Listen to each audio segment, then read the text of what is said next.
Today my new Kingston SSD drive arrived. Here it is. We're going to unbox it. Here we go.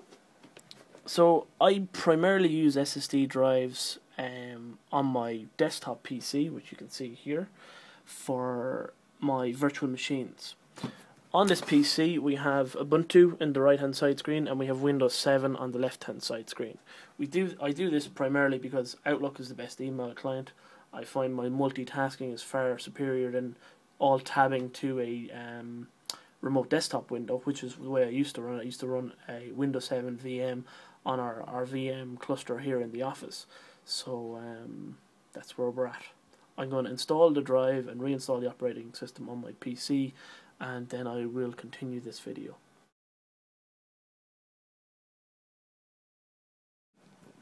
I've now unboxed the SSD drive. In the package you'll notice a couple of different things. I'll run through them very quickly. A splitter from a normal 5V to SATA. A USB cable, which I'll show you what that's for in a second. A short SATA cable, which is useful.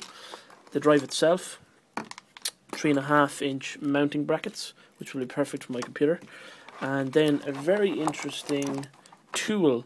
They've given me a USB to SATA drive chassis so that I can plug the SSD into my PC over USB, clone my operating system drive onto it, and then I should be able to boot normally from the new SSD without having to reinstall everything, which I think is pretty cool.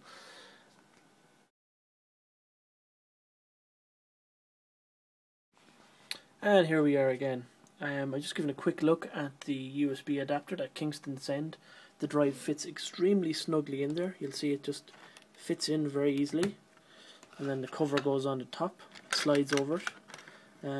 I think this will fit any 2.5-inch drive, so it's actually quite a good device to have. I haven't tested it. I do have a 2.5-inch drive that I will test it with later on.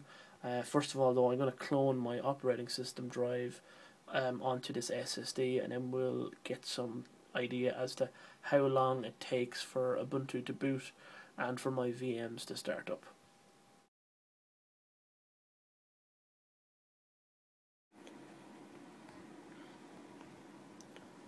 This is a recording of my Intel desktop booting from my 250 gig Western Digital SATA drive.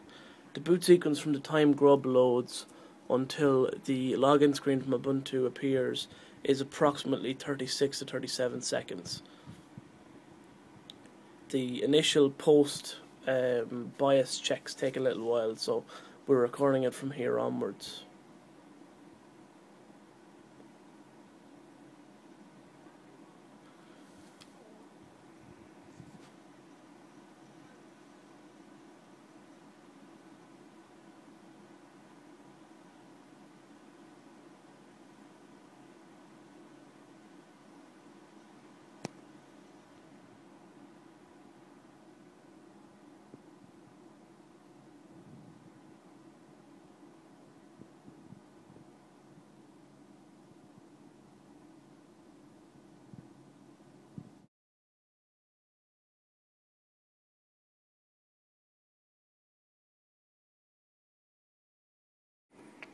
This is me booting my desktop PC with the Kingston SSD drive.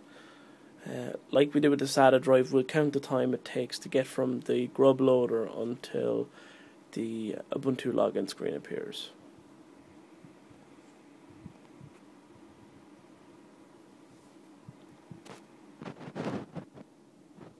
As mentioned in the previous segment, the BIOS checks in this machine can take a little while. There's grub. The machine is posting.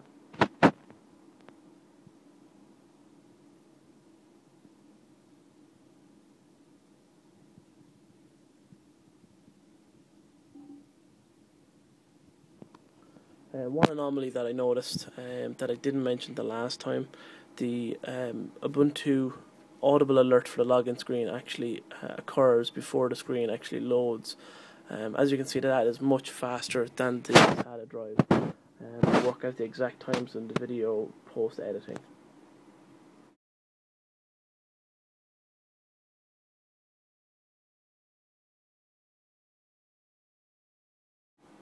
one of the main observations I've had since I installed the SSD drive as the operating system disk has been pretty much all my apps load instantly. I'm a big user of OpenOffice because obviously I use Ubuntu all the time.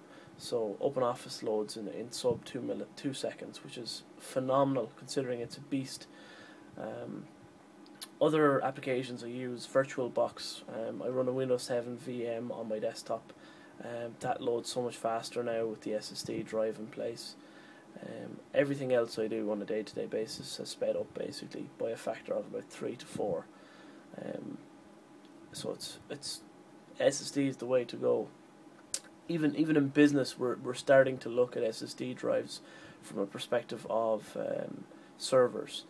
Black Knight installs servers every day. We have we don't have tens of thousands, but we literally have thousands of servers. Up to the last 3-4 months, we've been putting normal spinning Rust, as they're called, SATA, SAS drives into all our servers. The next generation of hosting that we plan to do in 2011, we will be at least have our MySQL and SQL servers having RAID 10 SSD configurations. We've benchmarked them. RAID 10 with 4 SSD drives can get somewhere in the region of around 30,000 IOPS. The equivalent on spinning Rust, again as it's called, is only around 2,000 IOPS, which is pretty impressive performance. And one of the bottlenecks we've noticed in Black Knight basically has been MySQL nodes that we have. We put about 2,000 MySQL databases on each node. They can get a lot of use, a lot of abuse more so, but the main bottleneck is disk. So we're looking forward to using SSDs in the future. This is me signing off. I hope you enjoyed the video. Cheers.